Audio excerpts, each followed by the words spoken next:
মুখাচ্ছেন আর চোখে ঘুষছেন। তো মাদাপুরের এক হামাগুড়ি দিয়ে যে ওনার পাশে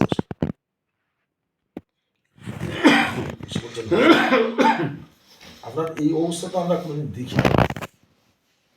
এই যে আপনি মুহুর্মু করছেন, ছুঁ দিচ্ছেন, এই করছেন, উনি একটি কথা বলে বন্ধ করে দিয়ে বলেন 12 ঘন্টায় 24 বার আল্লাহ নবীর সঙ্গে যা দিদার দর্শন হয় না, আর বায়াত করা হারাম, আর ওর হাতে বায়াত হও হারাম। এত জোরে আওয়াজ দিয়ে বললেন, তাহলে বোঝা গেল যত সময় আল্লাহ নবীর সিনার সঙ্গে সিনার বিনিময় না হবে তত সময় তার কাছ থেকে কোনো মুরিদ ফায়দা পাবে না, কোনো উপকার হবে। আমল শিখে লাভ হবে না, আর আমলের দ্বারা কেউ পার হবে না। কলিকাতায় 300 আলেম, তাবলিগের মার্কাজ মসজিদ, আইনুল বাড়ির মসজিদের ওখানে সভা, তো ওরা আমাকে কৌশল করে নিয়ে গেছে। সবই ওয়াহাবি, দেওবন্দি, তাবলিগি, ফুরফুরাপন্থী আছে, জামাত ইসলামের আলেমরা আছে, তা আলেম জুটেছে 350 জন হাফেজ আছে, যাওয়ার সভা। তো তখন আমার 27 বছর বয়স। ওখানে স্বামী মোস্তাগার বলে এক ধনাঢ্য ব্যক্তি আছে, তার একটা বাড়ি আছে, মগরিবের নামাজ ওই বাড়িতে পড়ার আমার জন্য ব্যবস্থা করেছে। আমার লোকজন দিয়ে আমি নামাজ পড়ে একটু জিজ্ঞাসা করছি। ভদ্রলোক এসে বলছে, হুজুর এই বাড়ি আমার, কিন্তু এই বাড়িতে আমরা কেউ বাস করতে পারি না। কেন? এই বাড়ি জিন দখল করে নিয়েছে।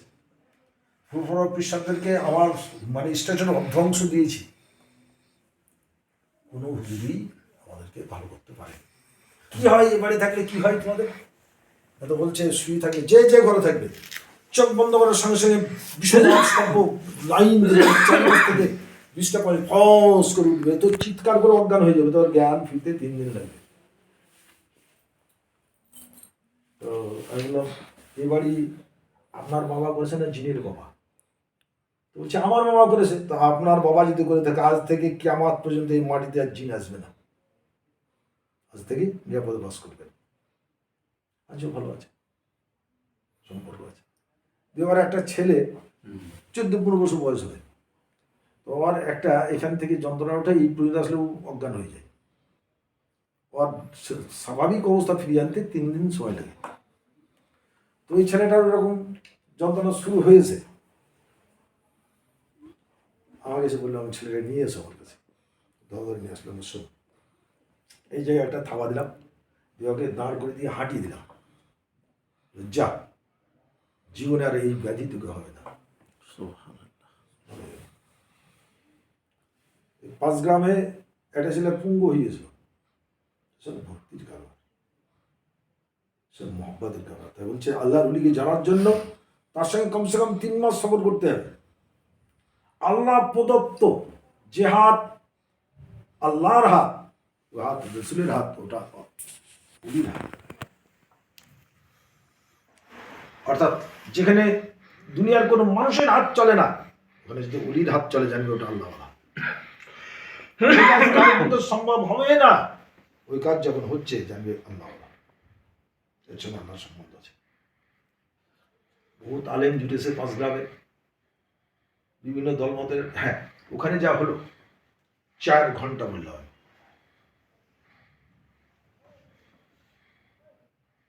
4 ঘন্টা যে আমি বললাম, তারপর কোনো আলেম আর ওয়াজ করলো না, সবাই বসে আছে, খুব খাতির করছে সবাই, হাতে মৌলানা সবাই চুমু খেতে লাগলো। আর একটা কথা বললাম, বাঙালি নবীকে স্বপ্ন দেখবে না। ওই সবাই বলেছিলেন, তখন 27 বয়স। বাঙালি আলেম ওলামা হাফেজ কারি কেউ আল্লাহ নবীকে স্বপ্ন দেখবে না। ফুরফুরাপন্থী আলেমরা ছিল, মিজলা হজরত খাদেম, তারাও মৌলানা, ওই জিনিসটা ক্যাচ করেছে। ঠিক আছে, তো সবাই মুসাফা করতে চাই এবার, আর লাইন দিয়ে বোতল দিয়ে দিয়েছে একদম। হুজুর এখানে ওই এতে ফুক দিলি, কয়েক হাজার বোতল, বলছে এতে ফুক দিলি মানে মোটা ফি আছে। তাহলে আমি উঠে দাঁড়িয়ে বললাম, হাত জন্য এটা আমার হাজরাতের তরিকা, এই তরিকার নিয়ম নয় পানি পড়া, জল পড়া, দোয়া তাবিজ তদবির এটা একদম নিষিদ্ধ। কাজে আপনারা যখন বিশ্বাস করে এনেছেন, আমি বোতলগুলো দেখলাম বিসমিল্লাহ রহমানির রহিম বলে উঠি নেন, আর রাত্রে খাবেন বিসমিল্লাহ বলে, সকালে ফল খাবেন। তারপর যা ঘটলো, সকালবেলায় বিহারি আর বাঙালি পাগল হয়ে গেছে, সব গাড়ি নিয়ে সাজিয়ে দিয়েছে। বিহারি বলছে আইয়া হাজার 2 মিনিট, বাঙালি বলছে আসুন। প্রচুর লোক বায়াত হয়ে গেল। তার আগে আমার বয়স যখন 21 বছর, যখন আমি গৃহ ত্যাগ করে চলে যাই, আমার পীর মুর্শিদ পর্দার অন্তরালে যাওয়ার পর উনি বলছেন সংসার ত্যাগ করে যেদিকে দু চোখ যায় চলে যা, এরকম বললেন।